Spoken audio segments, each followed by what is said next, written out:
Hello friends, আমি শুভম। কেউ বলে বিপ্লবী, কেউ বলে ডাকাত। তার নতুন গান আসার কথা ছিল আজকে সকাল 11টার সময়, জাগো দেশ। টাইম মতো না গানটা চলে এসছে। এবার আপনারা সবাই জানেন, এখন আজকের ডেটে দাঁড়িয়ে বাংলায় সব থেকে বড় সিনেমা বা কোনো সিনেমার যদি সব থেকে বেশি হাইপ থাকে, সেটা হচ্ছে কেউ বলে বিপ্লবী, কেউ বলে ডাকাত। এবং যখন থেকে তার ডেট অ্যানাউন্স হয়েছে, রিলিজ ডেটটা অ্যানাউন্স হয়েছে, তখন থেকে এর হাইপ মানুষের কাছে আরো বেড়ে গেছে। এবার ব্যাপার হচ্ছে, এরকম ধরনের সিনেমাতে গান খুব ইম্পর্টেন্ট। এবার এই গানটা হলো কিরকম, এই গানটা মানুষের সঙ্গে যে কানেকশনটা, ইমোশনটা, কারণ এরকম পেট্রিয়টিক সিনেমাতে মানুষের সঙ্গে ইমোশনটা কানেক্ট করাটা খুব জরুরি। এই গানটাকে কানেক্ট করতে পারছি ইমোশনটা, সেটা নিয়ে কথা বলবো এই ভিডিওতে। এই গানটা গেয়েছে রূপঙ্কর বাগচি, রূপঙ্কর দা গেয়েছে, মিউজিক দিয়েছে শান্তনু মৈত্র। এবার এই গানটা হলো কিরকম দেখুন। গানটার না দুটো দিক আছে, গানটার লিরিক্স, মিউজিক এবং সিঙ্গিং, তিনটে ডিপার্টমেন্টে গানটা ভালো। যে এনার্জিটা প্রমিস করছে এরকম ধরনের গান, সেই এনার্জিটা কিন্তু গাওয়া, মিউজিক এবং লিরিক্স ডেলিভার করতে পারে।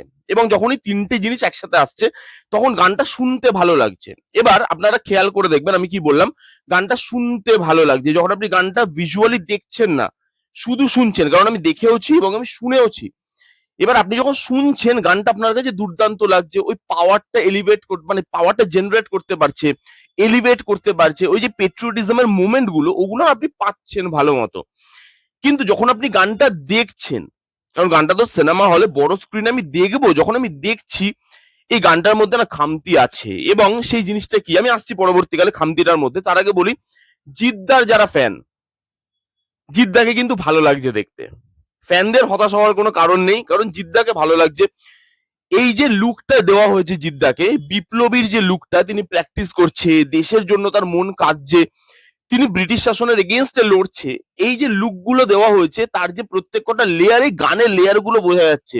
জিদ্দার পারফরমেন্স ভালো, জিদ্দাকে দেখতে ট্রিমেন্ডাস লাগছে এবং একজন বিপ্লবী হিসাবে তাকে কিন্তু মানাচ্ছে। অনেক সময় এরকম হয় না যে আমরা এরকম একটা রোল একজনকে দিয়ে দিই, বাট তাকে মানায় না সেরকম ভাবে, বাট তাকে ভালো লাগছে, অন স্ক্রিন ভালো লাগছে দেখতে। তার মেকআপ থেকে শুরু করে, হেয়ার স্টাইল থেকে শুরু করে, অ্যাটিটিউড থেকে শুরু করে, যেভাবে জেলের মধ্যে যাচ্ছে, মানে ব্রিটিশ শাসনে যারা আছে পুলিশ অফিসাররা, তারা ভয় পাচ্ছে, লিটারালি জেলের মধ্যে ঢুকছে, এরকম ভাবে জেলের ওখানে দাঁড়িয়ে আছে, সেই লুক গুলো ভালো লাগছে দেখতে। একটা কমার্শিয়াল লুক, জিদ্দার একটা কমার্শিয়াল লুক আছে, সেই লুকটাকেও না সে এই বেশভূষার মধ্যে ফুটিয়ে তুলতে পেরেছে। এবার এই গানটা যখন আপনি দেখবেন, তখন আপনার মনে হবে কি যে বাংলা সিনেমায় যে বাজেটের অভাব, সেটা তো আছে, এবং এরকম ধরনের সিনেমা বাজেটটা ডিমান্ড করে।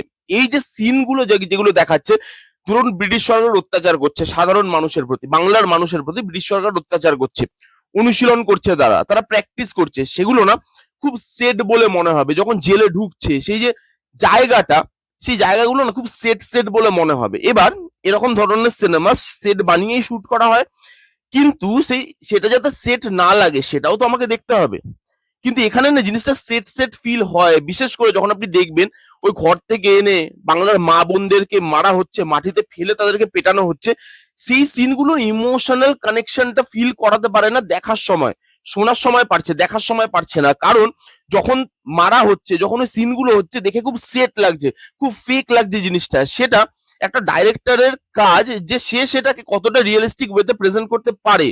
আপনি যদি the legend of Bhagat Singh দেখেন, সেখানেও তো সেট করেই জিনিসপত্রগুলোকে করা হয়েছে, কিন্তু সেখানে ইমোশনাল জিনিসটা ফুটিয়ে তুলতে পারে বিকজ তার ক্যামেরা অ্যাঙ্গেল, বিকজ ওই মোমেন্ট গুলো, যখন ওই জোর করে দুধ খাওয়াচ্ছে, যে অনশন করছে জোর করে, এখানেও জিদ্দাকে জোর করে দুধ খাওয়ানো হচ্ছে, বাংলার মানুষের ওপর, মা বোনেদের ওপর সেখানে কিভাবে অত্যাচার করা হচ্ছে, সেই সিনগুলো যখন দেখাচ্ছে, ওইখানে না ক্যামেরা অ্যাঙ্গেল থেকে শুরু করে শুট করার যে প্রসেস, আমি অত বড় শট বা লং শট নেব কেন যখন আমার পেছনের পুরো সেটটা ফেক, যখন সেটটা আমি ওভাবে বাজেট দিয়ে আপলিফট করতে পারছি না, তখন ক্যামেরাতে পুরো সেটটাকে, পুরো জায়গাটাকে রিভিল করা, সেটাকে আরো সেট বলে বুঝিয়ে দেওয়া, সেটা কেন করব?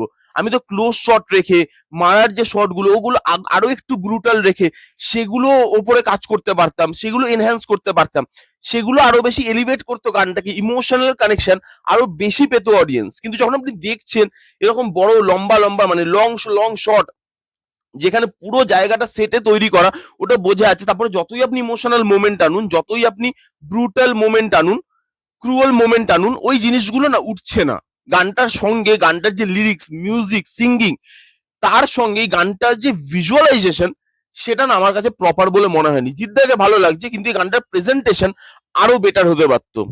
জানি না মুভিতে কি হবে না হবে, বাট আপাতত এই গানটার রিয়াকশন আমার জন্য এটাই। অনেকের খারাপ লাগবে আমি জানি, অনেকের ভালো লাগবে, কিন্তু আপনি যদি একটু ভেবে দেখেন এই জায়গাগুলোতে ইমোশনাল মোমেন্ট, বিকজ আমি প্রথমেই বললাম রিভিউ শুরুতে যে এরকম ধরনের পেট্রিয়টিক সিনেমাতে ইমোশনাল মোমেন্টটা ওয়ার্ক করা জরুরি। আপনি আজকে দেখুন the legend of Bhagat Singh, আজকে অজয় দেবগানের সিনেমাটা অনেক দিন আগে তৈরি, তো আপনি সেখানেও দেখুন ওই যে জেলের মধ্যে যখন তাদেরকে টর্চার করা হচ্ছে সেটাকে কিভাবে ক্যাপচার করা হয়েছে, সেটাকে দেখানো হয়নি যে পুরো সেট, কারণ সেট আছে কিন্তু তবুও সেটাকে আমি যতটা পারবো ঢাকার চেষ্টা করব। আমার যেহেতু বাজেট নেই, যদি আমি সেরকম ল্যাভিশ একটা বাজেট প্রোভাইড করতে পারতাম, বিশাল বড় একটা গ্র্যান্ডার সেট বা জিনিসপত্র তৈরি করতে পারতাম, তাহলে আমি সেটাকে দেখাতে পারতাম।